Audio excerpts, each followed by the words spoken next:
The Buddha once claimed that desire creates suffering. On the surface, this seems to make sense. You feel pain when you don't get what you want. The solution, in Buddhism, is to cease desiring things and therefore your suffering will end. Somehow, that doesn't feel right. Sure, desire may create pain, but doesn't it also provide meaning to life? In trying to remove the pain, don't you also erase the joy, leaving you with a dull, gray existence? In this article I'd like to explore a third alternative, and how you can still experience joy without clinging to things. Why be without desire? Before I go off into the high mountaintops of philosophical inquiry, let's look at the practical matters. What does being without desire for things mean, and why might it seem like a good idea? For this example, let's say you crave to be rich. I'm using wealth as an example, but it could be anything: a healthy body, great relationships, academic or career success. Your craving to be rich leads to a couple side effects. Until you become rich, you are dissatisfied. Like a man starving for food, you will feel hungry until your desire is satiated. You might never become rich. This may seem pessimistic, but you can't entirely reject the possibility that the wealth you seek may never come. You are forever hungry. Even if you do achieve great sums of money, the feeling of fullness won't last. Either you will find a new goal to crave, or you will become bored with your accomplishment. Here's a simple diagram showing your level of satisfaction with your current situation. Craving graph. Even in the best circumstances, feeling full only lasts a moment. Enjoyable craving. The common counter-argument to this is that craving can be enjoyable. Feeling desire strongly can be a good feeling. So it isn't fair to say that the entire build-up to a goal is painful. I disagree. Pure craving is pain. Few people starving for food would describe the feeling as enjoyable. Loneliness is rarely referred to as being fun. Feeling poor, restricted or lacking are all forms of pain. Hope that tomorrow might be a bit better is only a small relief for the pain of craving. The Buddha is right, desire is suffering. Should you just give up? With such a depressing outlook on the human condition, does this mean I recommend giving up your goals, selling your clothes and living in a hut smoking whatever pleasure-inducing drugs you can manage to afford? Of course not. There's a third alternative. The decision isn't between craving and emptiness. The third option is what I'm going to call a process focus. When you have a process focus, from an objective standpoint you don't appear much different. You still set goals, have challenges and learn from failures.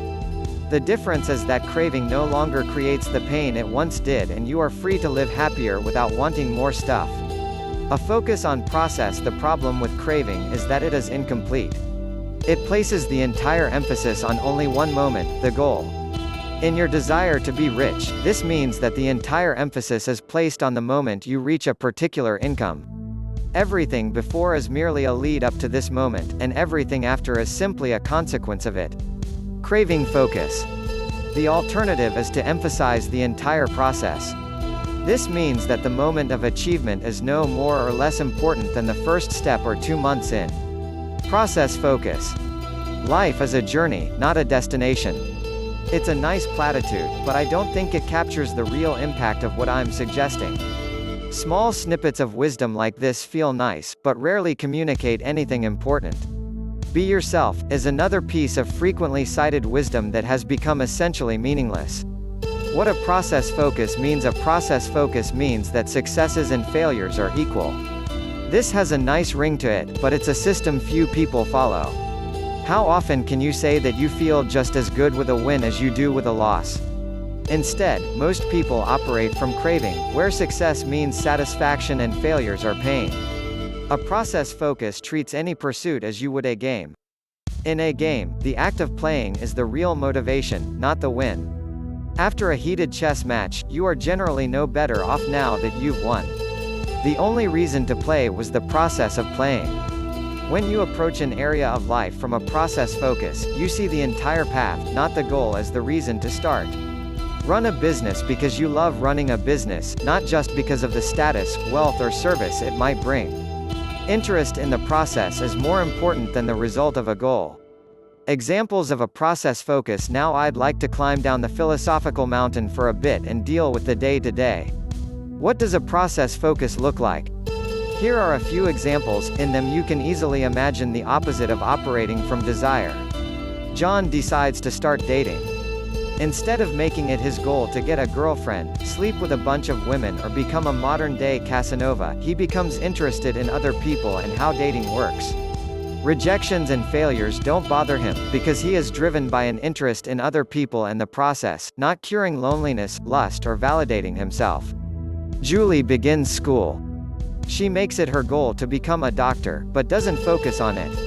Instead she focuses on the classes, becoming curious about the material and how she can apply it to her interests. She even writes down goals for her term marks and GPA, but these are just constraints to make the process more fun and challenging for her. Whether she achieves them or not doesn't diminish her interest in what is happening right now.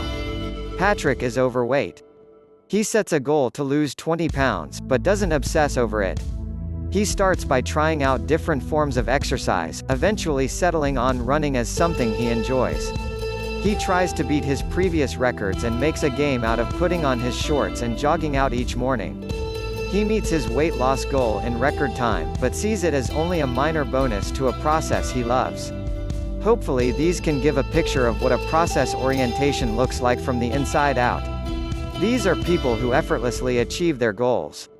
Not because they never challenge themselves, but simply because they don't crave. They don't want things, but are still happy because they engage themselves in the process. Tomorrow I'll post a follow-up article on how you can start building a process orientation into your life.